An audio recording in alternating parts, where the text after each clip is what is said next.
We went to see Ant-Man Quantumania. Ant-Man 3, Ant-Man Quantumania, in Ant-Man Into the Multiverse, whatever you want to call it.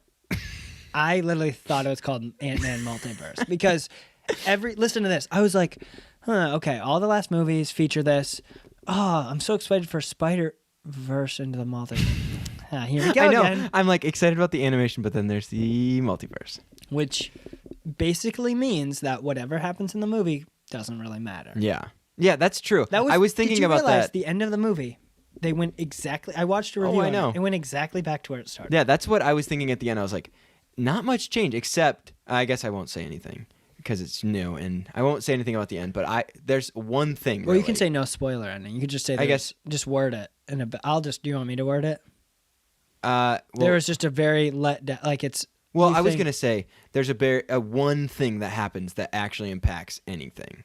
Really, they all return to the same spot, but there's like the possibility of one thing going differently. And it's not even a guarantee. I don't even know what you're talking about. Wait. Kane? Yeah. My dad already knows Kane's it's in the trailer. You know it's Kane. Well, no. Not that he's there, but what happens to him. That there's like the possibility of something with him at the end. And that's you're saying like the teaser at the very end? Well, all that is I mean, that's not even a spoiler. That's just saying, hey, guess what? There's a bigger, badder guy. Pretty much. You thought Thanos was a bad guy? How about this bigger, badder guy? Oopsie. Uh-oh. Well, actually, is it a bigger, badder guy that can go back in time and reverse him and actually has it connected a million times? And he can't be beaten. Unless. So there's the multiverse, and this is we were in the quantumverse, which is the quantum realm. We're in the quantum realm, which is part of Earth, which is part of the multiverse. We kept thinking Whoville. Oh my gosh, that is the perfect way to describe it. It literally is. It's Whoville. Get Horton's attention. Horton here's a who. Horton here's a who. That's literally what it is. It is. We're small little guys. How do we get out? They were a little bit smaller than those in Horton's ear. The movie. Let me give you a quick plot summary. Ant-Man, surprisingly, gets sucked into the Quantumverse. What? Whoa! His daughter, by far, probably one of my most hated Marvel actors now. She was rough. I mean, when you give someone qualities that are bratty, know-it-all, mean, thinks she's better than everyone else. It wasn't even just the character. It was just how she played it, too. I personally did not like... For me, I really hated the character. The actor is around... I think she's 26. Let me look up. Ant-Man. She's way older. I won't look it up. I'll let Sam do that. Catherine Newton. I had it pulled up already. That's her name? Yeah, Catherine Newton is the girl. Wait, yes, Catherine Newton. That's the actor? How old is she? She's 5'5", in case you were wondering. 26 years old, from Orlando, Florida. Why would they be wondering if she's 5'5"? Just in case they were wondering. So 26, and Cassie's supposed to be a teenager. Yeah, I thought she was supposed to be like... That's very believable.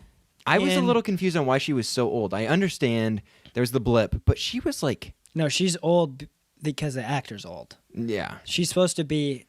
Okay, so in the character is supposed to be 18 or 19. Yeah. She is 26. That's 7 years old. Yes, I know older actors can go back and play younger characters, but it's just kind of like, why are they there? And throughout the whole movie, and this is somewhat spoiler, so if you are worried about hearing a spoiler for Ant-Man, you deserve to hear this. Hold on. Let me say this before you say that.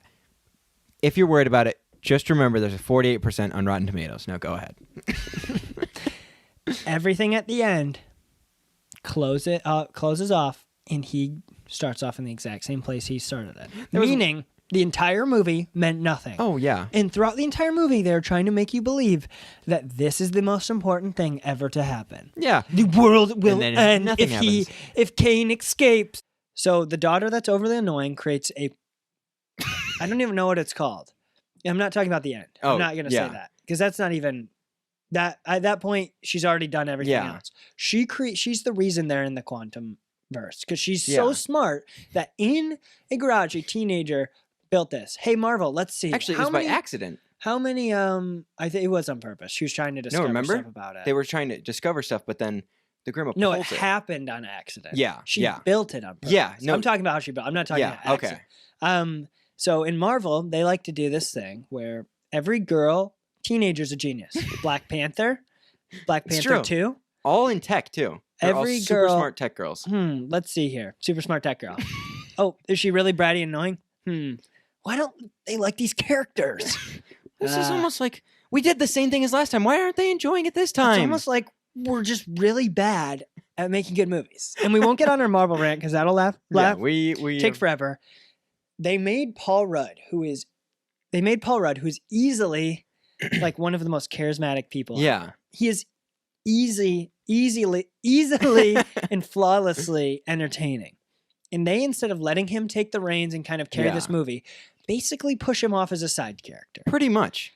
The actors felt, I mean, besides Paul Rudd, Kane's actor was good. I don't even know his name. Sorry about it. Kane is Jonathan Majors. Who I was watching a review on it because I like to watch reviews after, kind of just pull my thoughts. Played it a little too seriously is what I was hearing. Yeah, he did. Which was felt, maybe that's true, whatever. At that point, I don't even care. You could have the best portrayal ever. It's just like, why should I can't do another superhero movie. I can't do it anymore. I didn't remember Bill Murray was in it. That kind of came. I knew Bill Murray was forgot. In it. It was just...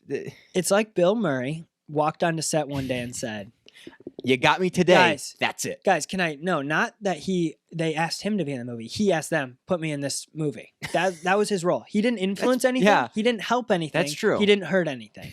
He got in the movie. They said, never mind. It kind of is like none of their actions resulted in anything That's what I'm happening. saying. Yeah. From the entire story. But even when they're in the story, like in the big plot points, they're like, "We did this. Did you? You didn't really impact anything." Yeah, you don't. There's no real weight to any characters. No. The only characters that held weight were hilarious. There's two of them, Veb and MODOK. I don't know if MODOK's a spoiler. We're already in spoiler land. Yeah. Pretty much the funniest image you'll ever see in your life. We're going to put up an image of what he looks like. And if you're not dying laughing right now, you're lying to yourself. And if you do watch it, you will die laughing. We were cracking up. Oh my gosh, the whole theater was cracking up. And Luke and I, every time he came up, we were just dying laughing. I mean, it looks like the freaking graphic artist just took his head and stretched it. I'm MODOK! That's literally what he looked like. It's so weird. And then there's Veb. Veb is the greatest character ever. He was hilarious. I was like, if Veb would have stayed with them, that would have been just to have the comic relief. You're not going to make Paul Rudd. Paul Rudd was trying to be so hardcore and serious. You're an ant. Calm down. You're an ant. Veb was awesome. Veb had some hilarious lines. I love Veb, not Vess. So Quantumania is a fun watch. I recommend bringing a friend that will find it funny. If you aren't going with the intention of finding it funny and are hoping it's going to be good, you probably will be disappointed. You should go in with the want of it to be funny. You should go in with the want to trash on it because that's fun.